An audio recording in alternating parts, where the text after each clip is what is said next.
Vipi kama ukifeli mikeka yako siku 3 mfululizo? Unakuwa katika hali ipi?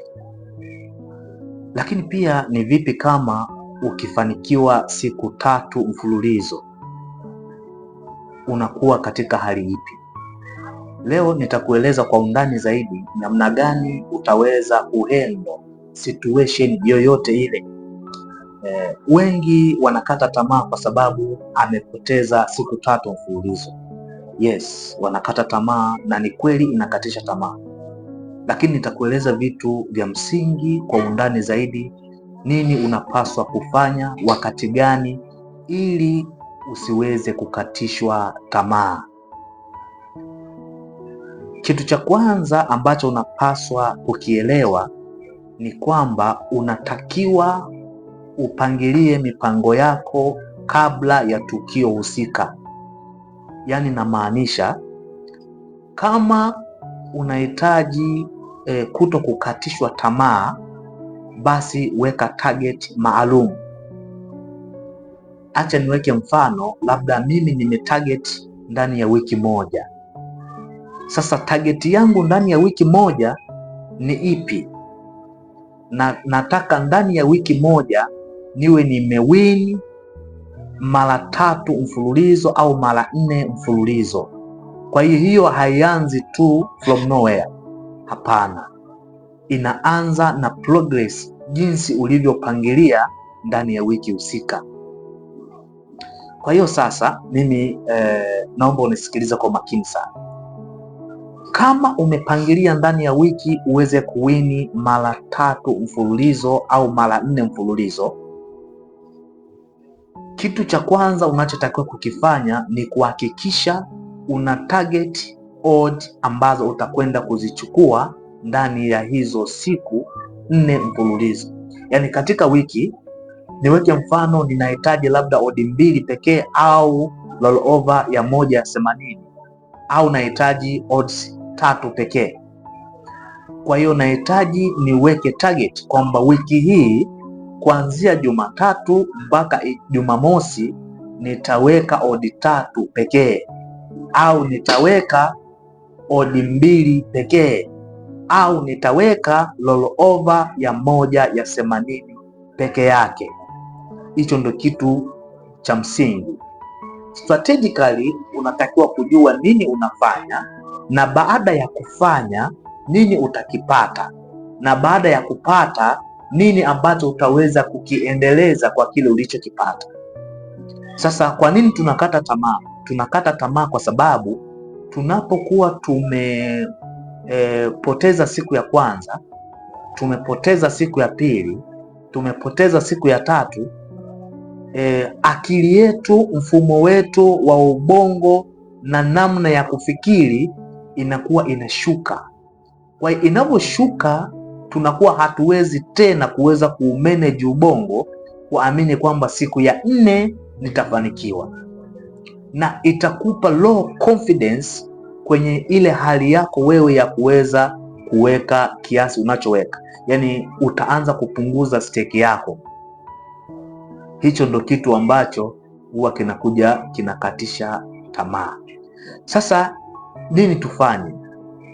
Ukisha target odd unayohitaji, hakikisha ni odd hiyo tu utakayoitumia, na hakikisha hiyo odd umeiwekea mtaji wake. Yaani mfano, mimi naweza nikasema mtaji wangu mimi tangu Jumatatu mpaka Jumamosi utakuwa ni 1,000,000.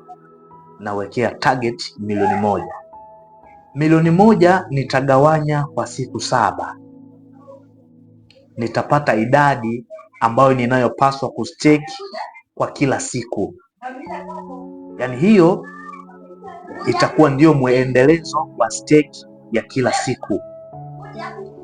Kwa hiyo ukishapata idadi hapo, kiasi utakachoweza kustake, kama umepata 1,500,000 au umepata 300,000 au umepata 200,000, sasa hakikisha ndani ya siku ya kwanza tuliza akili, hakikisha unafuatilia details timu ambayo unahitaji kuifanyia prediction. Halafu sasa anza kuplani odd kwanza kabla ya kukutana na hiyo timu ambayo ina hiyo odd. Hiyo itakusaidia kukupa confidence, itakupa nguvu ya kufanya analysis na kufuatilia head to head na kujua either matokeo ambayo yatakuwa suspected kwenye huu mchezo ni haya. Halafu rudi nyuma kulingana na kile ulichokipata. Yani kama umepata over 2.5, hakikisha unarudi nyuma over 1.5. Hiyo itakuwa ni safe zaidi kwako wewe. Halafu sasa kama umetarget unapata odd mbili, usilazimishe kufika kwenye odd mbili ile ile, unaweza ukaishusha ukatarget, kwa sababu ikiwa hata 1.80 haina tofauti sana na odd mbili. Nataka nikueleze tu, kwa sababu odd 80 yani 1/80 maana yake ni 80% ya kiwango utakachokuwa umestake. Yani kama utaweka 300,000 maana yake 80% ya 300,000 ni ipi? Ndio faida yako wewe. Si unanielewa vizuri? Kwa hilo litakuwa ni jambo jema sana kama ukihitaji kuweza kuwa na mwendelezo mzuri. Halafu unapozidi kuenda kutabiri, siku ya kwanza kama ukifanikiwa, siku ya pili ukafanikiwa, siku ya tatu ukafanikiwa, siku ya 4 unatakiwa ndio uwe makini kuliko ile siku ya kwanza ulioanza kufanya prediction. Hicho ni kitu kikubwa sana. Hakikisha unapoendelea kuongeza siku mbele, ndipo unatakiwa umakini uongezeke kuliko kupunguza, kwa sababu wengi wakisha wini consistency mara 3 mfululizo au mara 4 mfululizo huwa wana relax. Kwa nini wana relax?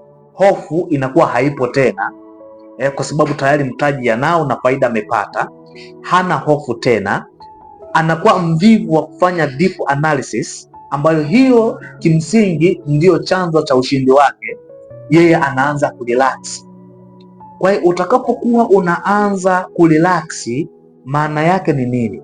Maana yake hiyo itapelekea hata ile faida uliyoipata itapungua, kwa sababu umeanza kurelax. Lakini eleo, kama utafuata hizi taratibu ninazokueleza, maana yake utajikuta siku 7 mfululizo ukapita vizuri kabisa bila hasara ya aina yoyote. Na tunaelewa wazi prediction ni ngumu, yaani wote ambao wapo kwenye football wanaelewa maana ya utabiri ni ngumu, sawa? Kwa hivi vitu vyote tunapaswa tuweze kuvielewa. Kwa hiyo kama unahitaji kupata confidence, basi confidence hiyo inapatikana baada ya ushindi. Yaani ukisha shinda unakuwa na confidence kubwa sana, na ukiluzi unakuwa na confidence ndogo sana. Kwa hiyo sasa ile confidence kubwa itakufanya uweze kupoteza, na hii confidence ndogo ambayo imeshuka ndio itakupa hofu na kuweza kufanya deep analysis ili uweze kufanikiwa. Kwa hiyo ndio maana nasema siku zinavyozidi kuongezeka, jitahidi kabisa kuongeza jitihada kwenye kufanya analysis kuliko zile siku za mwanzo. Sawa? Kama ulikuwa una pick randomly, yani unakwenda tu papo unachukua ufanya analysis, siku ya kwanza, siku ya pili ukafanikiwa, siku ya tatu, siku ya 4 hakikisha unaanza kufanya deep analysis, ili unapokuwa unafanya hilo jambo liwe na mafanikio zaidi kwako wewe. Hilo ni jambo la muhimu sana.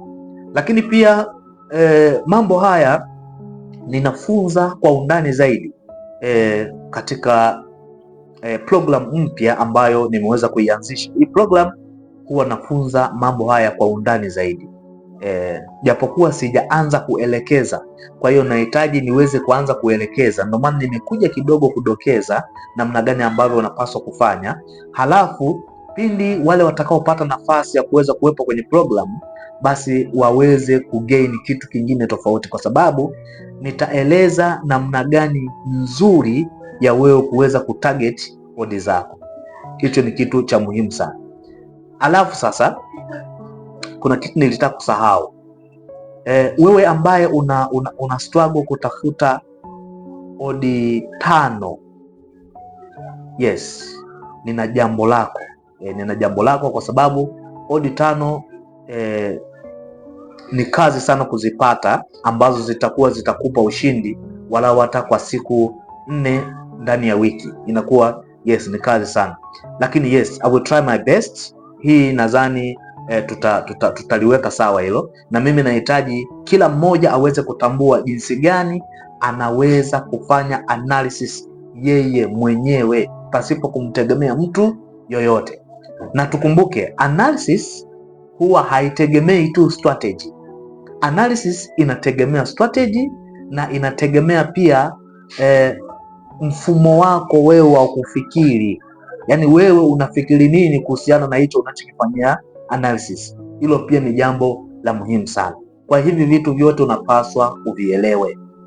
Guys, kama wewe ni mgeni kwenye channel hii, mimi naomba uweze kusubscribe na kugusa alama ya kengele ili uwe wa kwanza kuweza kupata notification pindi nikiposti video yoyote, basi utakuwa wa kwanza kabisa kuweza kuipata.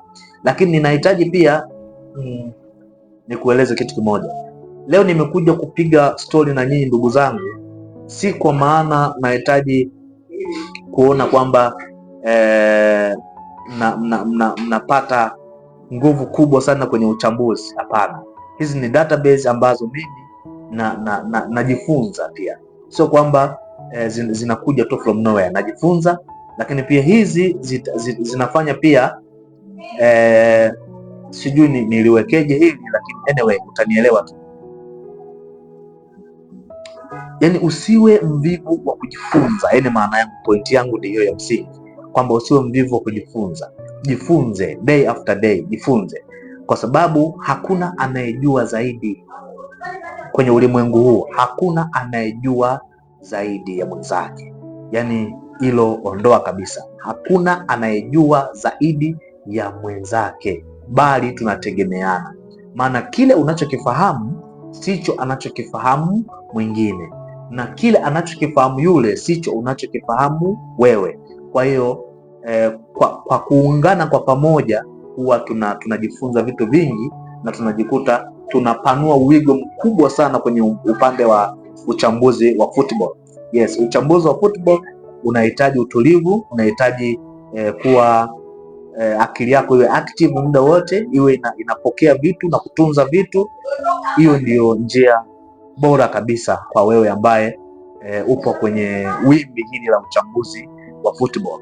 Kwa hivyo vyote ni vitu vya msingi sana vya kuweza kuzingatia. Guys, kwa leo mimi nashukuru. Nitakachokifanya, nitafanya uchambuzi timu kadhaa, nitapost kwenye community hapo.